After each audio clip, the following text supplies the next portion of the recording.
안녕하십니까. 이어서 광주 MBC 뉴스데스크입니다.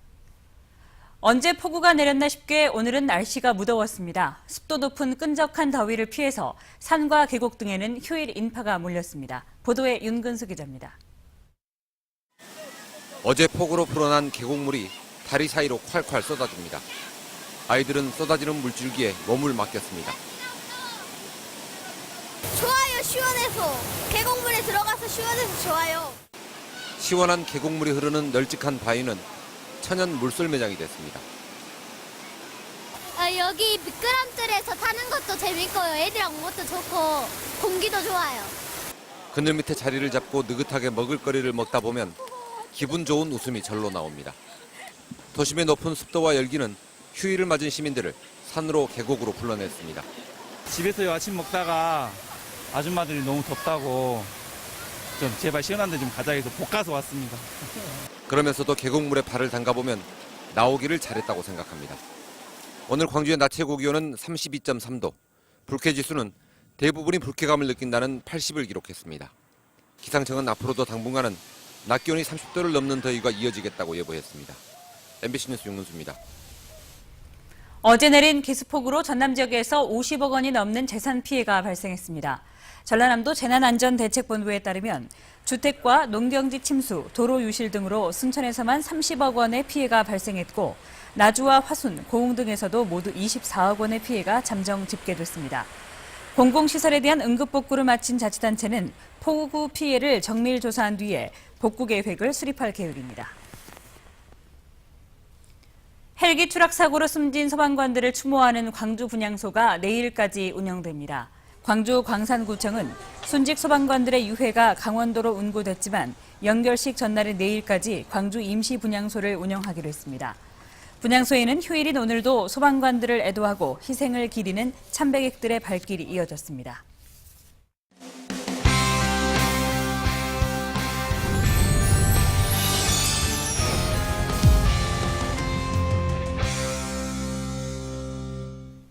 광주 MBC에서는 올해 창사 50주년을 맞아 자신의 일을 묵묵하게 해나가며 다른 사람들에게는 희망을 심어주는 희망 인물을 선정했습니다. 오늘은 첫 번째 순서로 30대 젊은 나이에 창업에 성공한 뒤 창업과 재능기부 전도사로 나서서 주변에 희망을 전달해주는 한 젊은이를 소개합니다. 이재원 기자입니다. 투명한 디자인 컨셉을 도입해 세계를 놀라게 했던 윈도우 폰. 5년 전 국제 디자인 공모전에서 두 차례나 1등을 수상한 주인공은 당시 29살의 한국인 청년이었습니다. 윈도우 폰을 디자인했던 주인공이 이번에는 창업 전도사로 청소년들 앞에 섰습니다.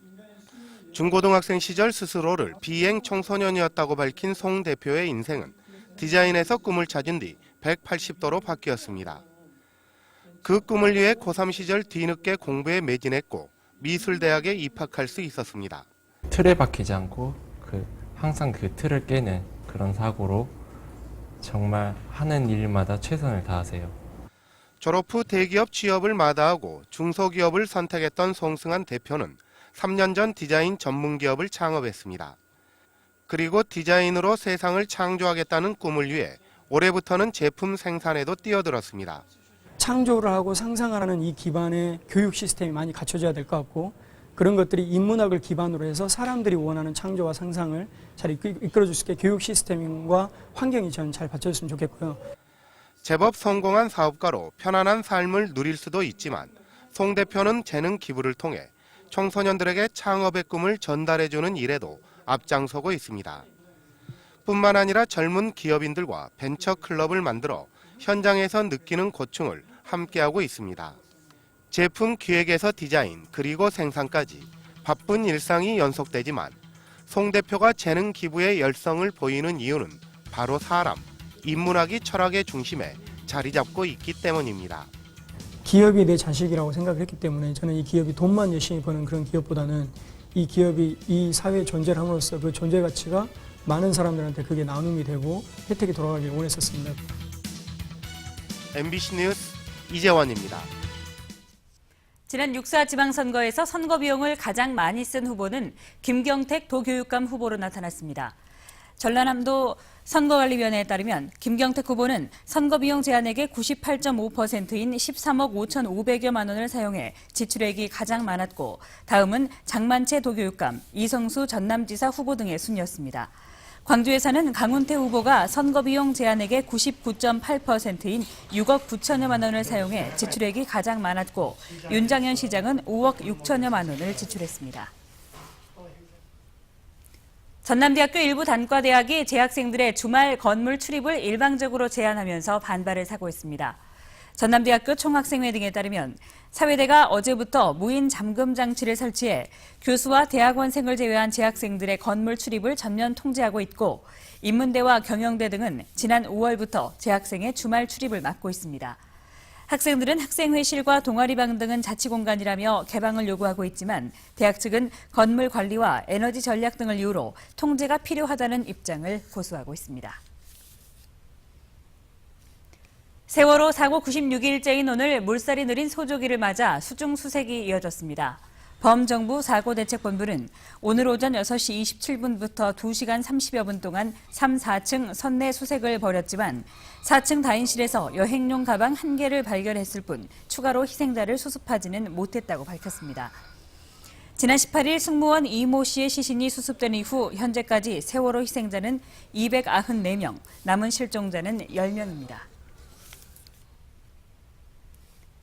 광주 동부경찰서는 중고 제품을 싸게 팔 것처럼 속여 돈만 가로챈 혐의로 27살 박 모 씨를 구속했습니다. 경찰에 따르면 방 씨는 인터넷 거래 사이트에 중고 노트북 등을 싸게 팔겠다고 글을 올린 뒤 돈만 받고 물건을 보내지 않는 수법으로 지난 2012년부터 피해자 240여 명으로부터 7천만 원을 가로챈 혐의를 받고 있습니다. 전남의 어린이 놀이시설 10곳 중에서 2곳은 설치 검사를 받지 않은 것으로 나타났습니다. 전라남도에 따르면 도내 어린이 놀이시설 1,700여 곳 가운데 설치 검사를 마친 곳은 1,400여 곳으로 전체의 82.5%였고 나머지 299곳은 검사를 받지 않았습니다. 검사를 받지 않은 놀이시설은 주로 아파트나 어린이집, 공원의 시설로 상당수가 시설 보강 등에 들어가는 비용 부담을 우려해 검사를 미루는 것으로 알려졌습니다. 전남 지역의 농업용 저수지와 하천 취입보 264곳은 안전시설이 없거나 노후한 것으로 나타났습니다. 전라남도는 지난 5월부터 사람과 차량 통행이 예상되는 저수지와 취입보 3,400여 곳을 중점적으로 점검한 결과 264곳은 안전시설이 없거나 노후한 것으로 확인돼 각 시군과 농어촌 공사에 시설 보강을 지시했다고 밝혔습니다.